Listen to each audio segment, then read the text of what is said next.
కొంచెం వెనక్కి వెనక్కి సార్ 1 సెకండ్ సార్.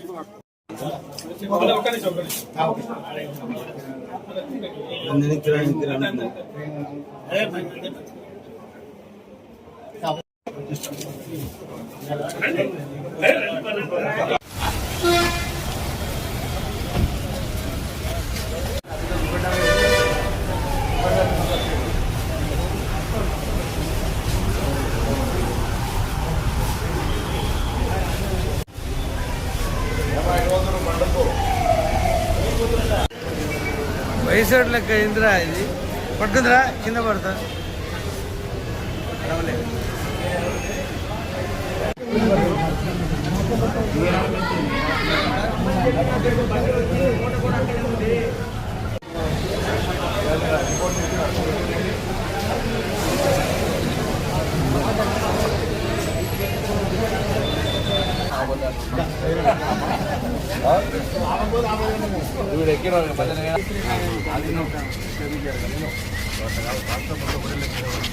వేరే విధానంలో మాట్లాడదాము.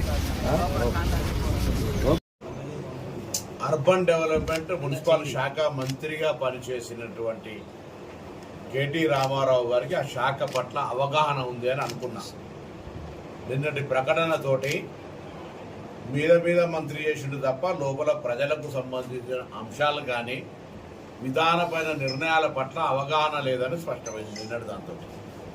ఎందుకంటే ఈ 2 ప్రాజెక్టులకు సంబంధించిన మూసీ ఓవర్ఫ్లో దానికి నిర్మాణ దశలోనే ఎంత ఇన్ఫ్లో ఎంత అవుట్ఫ్లో దానికి సంబంధించిన మాన్యువల్ గైడ్ లైన్స్తో సహా ఉంది.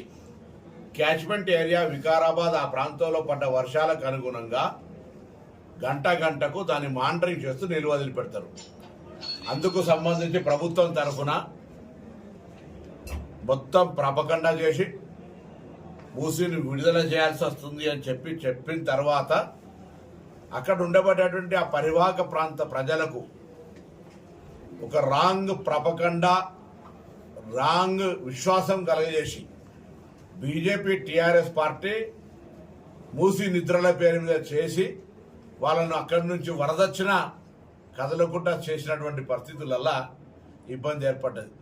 కానీ ప్రభుత్వం తరఫున హైదరాబాద్ ఇన్ఛార్జి మంత్రిగా నేను గౌరవ ముఖ్యమంత్రి గారి ఆదేశాల మేరకు వెంటనే దాదాపు 12 పునరావాస కేంద్రాలని ఏర్పాటు చేసి ముంపుకు గురైనటువంటి నిర్వాసితులను దాదాపు కొన్ని వేల మందిని ఆ పునరావాస కేంద్రాలకు పంపి వారికి అన్ని రకాల ఏర్పాట్లు చేస్తా ఉన్నాం.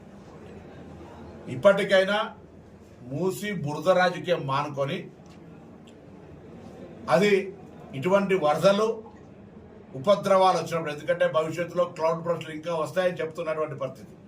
ఈ క్లౌడ్ బర్స్ట్ తెలంగాణ ప్రజాపాలన ప్రభుత్వం రాహుల్ గాంధీ గారు ఇచ్చినటువంటి ఎవరెంతో వారికంత అన్నటువంటి నినాదం మేరకు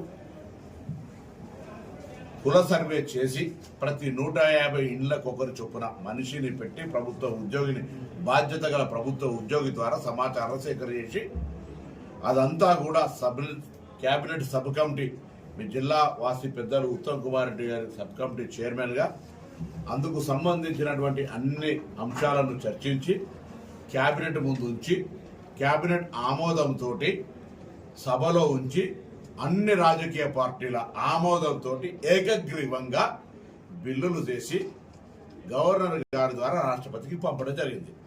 ఇటీవల తమిళనాడు కేసులో కూడా సుప్రీంకోర్టు రాష్ట్ర ప్రభుత్వాల హక్కులు రాష్ట్ర ప్రయోజనాలకు సంబంధించి కేంద్ర నిబంధనలకు ఆటంకం లేకుండా రాష్ట్ర పరిధిలో తీసుకునే అంశాలకు వారికి ఒకవేళ గవర్నర్ గారు రాష్ట్రపతి గారు 3 నెలల సమయం లోపల ఎస్ ఆర్ నో చెప్పకపోతే రాష్ట్రాలు ముందుకు పోవచ్చని చెప్పినటువంటి ఉదాహరణ మీ ముందు వస్తా ఉన్నాం.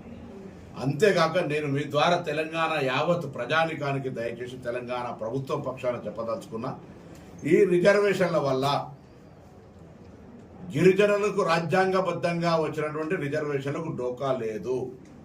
ఒక్క సీటు అటు ఇటు కాదు, వాళ్ళ జనాభా ప్రకారంగా రాజ్యాంగం